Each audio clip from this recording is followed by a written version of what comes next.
around 1969, I did a gig here in LA with Jean-Luc Ponty, who's a violinist. And we played this rock club. The producer of Jean-Luc's records thought that it'd be good if we played in a rock club. So I said, Jean-Luc says, I'll do it if George does it. So I said, okay, I'll do it if you have a piano. Because something told me it was a rock club, they wouldn't have a piano. So Dick Bach said, don't worry, there'll be a piano there and it'll be cool. So I said, Jean-Luc, okay, that's cool, let's do it. We did the gig. I got down there, there was no piano. They had this silver top Rhodes. I said, that's the same piano I played with Don Ellis. I said, what a drag. But you know, looking out in the audience, there was Quincy Jones, there was Frank Zappa, there was Cannonball Adderley, there was, Gerald Wilson. There were all these, like, my peers, not my peers, but my heroes, my musical heroes. I was a really young guy. So I said, I got to play this rascal. That's all I got, you know. And I discovered that when I started playing it, that I said, oh, there's some knobs here. What does this do? And then so I turned this knob and I said, oh, you can turn it up. I mean, I can play louder than the drummer. Yeah, I like that. So I started doing this, and then I found out, I said, oh, vibrato. Wow. And I found if I did the volume knob like, I can make that do that. And so I started experimenting with it.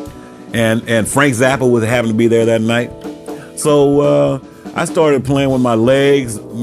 I did everything totally extroverted that I could think of on this piano. And eventually I guess somebody notices that he's crazy. And Frank Zappa asked me to join the band. That's exactly what happened. And I think one of the artists who brought it to the front of really its adaptability was George Duke.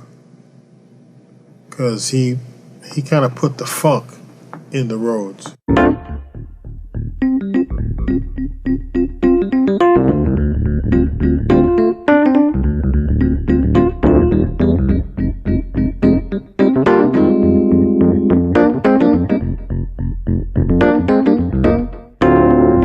It was a Sunday afternoon. I remember, I was there for dinner with my mom, and and the phone rang, and she said there's somebody on the phone named Zappa.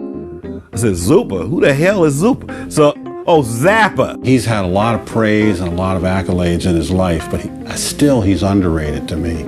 So he called, he says, George, I want you to join the Mothers. So I said, the who? Because he's one of these guys that does so many different, really distinctive, different things well. So I went to LA the next week, and that was it. That's how I joined the band. And he had a Fender Rhodes there when I went. Not a piano, it's true. He'd go over to his Rhodes and just break your heart with some of those things he'd be playing.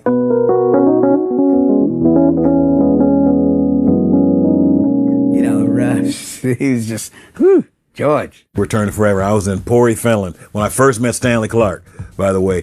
And my Rhodes got messed up. It came in, off the plane, and I don't know what had happened. It was the metal sticking through the thing. It was gone. It was a disaster.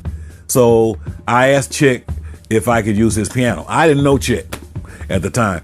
And so the promoter I went to this chick, says, yeah, okay, use the piano, but, be easy on it. And I was playing with Cannonball. Man, I beat the stew out of that piano. Notes stuck, it was like, when they just lay flat and stuff, and it was out of tune. And it was the only Rhodes in Finland at this festival, Pori Jazz Festival.